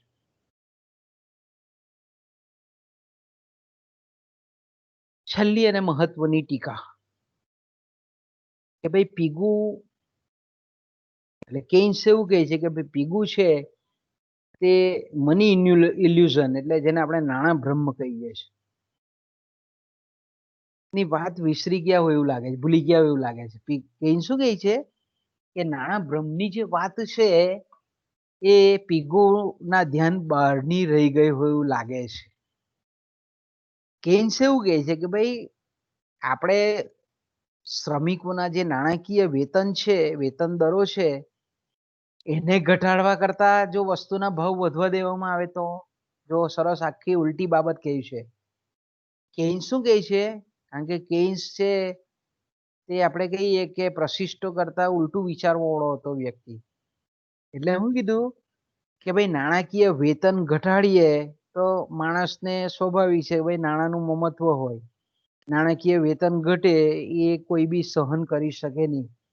પણ જો અર્થતંત્રમાં વસ્તુના ભાવ જો વધારવામાં આવે તો ઓટોમેટિક જ વેતન ઘટી જાય. નાણાકીય વેતન મેં કીધું તેમ કે પહેલા 1000 રૂપિયાના રોજે એ 100 રૂપિયાની વસ્તુના 10 એકમો ખરીદી શકતો હતો. પણ જો આપણે એમ કહીએ કે 1000 રૂપિયાનું વેતન એનું યથાવત રાખીએ, નાણાકીય વેતન એઝ ઇટ ઇઝ રાખીએ, પણ વસ્તુના ભાવ 100 ની જગ્યાએ 200 કરી નાખવામાં આવે તો કેન્સ એવું કહે છે કે 100 રૂપિયાની વસ્તુના ભાવ જો ડબલ કરી નાખવામાં આવે તો નાણાકીય વેતન ભલે ને 1000 રૂપિયા રહ્યું પણ હવે પેલા 10 એકમો ખરીદી શકતો તો હવે 5 એકમો ખરીદવાનો છે. તો આપણે એમ કહીએ કે નાણાકીય વેતન ઘટાડવાને બદલે જો વસ્તુના ભાવ વધારે દેવામાં આવે તો શું થાય? ઉત્પાદકોને તો સીધો ફાયદો થઈ જાય. એક બાજુ નાણાકીય વેતન યથાવત રહે પણ શ્રમિકોના વાસ્તવિક વેતન દર ઘટી જાય. અને શ્રમિકોના વાસ્તવિક વેતન દર ઘટી જાય એટલે કોઈને બી ખબર નહીં પડે. મને કે તમને આપણે અર્થશાસ્ત્ર ભણેલા છે. બજારમાં ભાવો વધતા હોય તો આપણને ખબર નહીં પડે કે ભાઈ આપણી નાણાંની ખરીદ શક્તિ પહેલા કરતા કેટલી ઘટે છે ઝડપથી. અને આપણે એમ કહીએ કે નાણાંની ખરીદ શક્તિ ઘટે છે તો આપણે એ પરિસ્થિતિનો વિરોધ બી નથી કરી શકતા, કારણ કે ઘણાને ખબર જ નથી હોતી કે હું જે મને પગાર મળે છે એની સામે વસ્તુના ભાવ તો કેટલા બધા વધી ગયા. એટલે આપણે એમ કહીએ કે વસ્તુના ભાવો જો વધારવામાં આવે તો નાણાકીય વેતન દરમાં ભલે કાપ નહીં મૂકવામાં આવે પણ શ્રમિકોના જે વાસ્તવિક વેતન દરો ઘટી જાય છે એને આપણે એવું કહી શકીએ કે એ વાસ્તવિક વેતન દર ઘટી જાય છે છતાં પણ કોઈને ધ્યાન પર નથી આવતું. અને આ જે નાણાંનો ભ્રમ છે કે ભાઈ મારું નાણાકીય વેતન તો બરાબર છે, 1000 રૂપિયા જ છે, મારું તો કઈ ઘટાડો થયો નહીં. આવો જે નાણાંનો ભ્રમ છે એટલે શ્રમિકોનો આ પરિસ્થિતિનો વિરોધ પણ નહીં કરે. અને બીજી બાજુ કેન્સ એવું કહે છે કે અર્થતંત્રમાં જો ભાવમાં વધારો થતો હોય, ચીજ વસ્તુઓના ભાવો જો વધતા હોય તો આપણે એમ કહીએ કે અસરકારક માંગમાં વધારો જન્માવીને બેરોજગારીની પરિસ્થિતિ દૂર થઈ શકે છે. એ ભાવ વધારો થાય એટલે સ્વાભાવિક છે કે ભાઈ ઉત્પાદકો જે મૂડીરોકાણ કરે છે એમાં વધારો થાય. મૂડીરોકાણ વધારો થાય એટલે સ્વાભાવિક છે કે ઉત્પાદનના સાધનોને કામ મળે, રોજગારી મળે. રોજગારી મળે એટલે આવક પ્રાપ્ત થાય, આવક પ્રાપ્ત થાય એટલે માંગ કરે, અને માંગ કરે એટલે પાછું આપણે એમ કહીએ કે સર્કલ પાછું રિપીટ થાય. એટલે અર્થતંત્રમાં રોજગારીનું પ્રમાણ વધે, બેરોજગારી દૂર થાય અને અર્થતંત્રમાં એ રીતે આપણે એમ કહીએ કે રોજગારીની સપાટીને ઊંચે તરફ લઈ જઈ શકાય. તો આટલો જે સિદ્ધાંત છે એને આપણે ઇગોનો વેતન કાપનો સિદ્ધાંત કહીએ છીએ. તો મિત્રો અહીંયા આપણો આ સિદ્ધાંત પૂરો થાય છે. આપણે અહીંયાથી અટકીએ. કાલે આપણે રજા છે, પરમ દિવસે પાછો અસરકારક માંગનો સિદ્ધાંત કેન્સનો આપણે ભણીશું. અહીંયાથી અટકીએ આપણે.